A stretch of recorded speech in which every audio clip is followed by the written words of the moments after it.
Civil Service Exam Reviewer. Verbal ability. Paragraph organization. A. As a result, many people experience better concentration and reduced stress levels. B. One effective habit is exercising regularly, even for just 30 minutes a day. C. Maintaining a healthy lifestyle has numerous benefits for both the mind and body. D.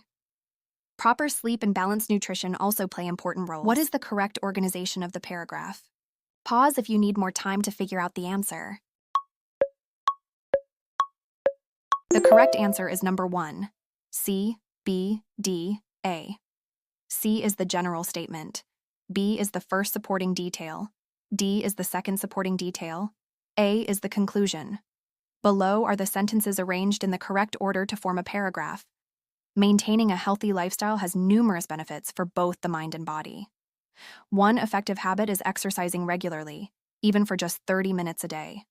Proper sleep and balanced nutrition also play important roles. As a result, many people experience better concentration and reduced stress levels. Did you get it right?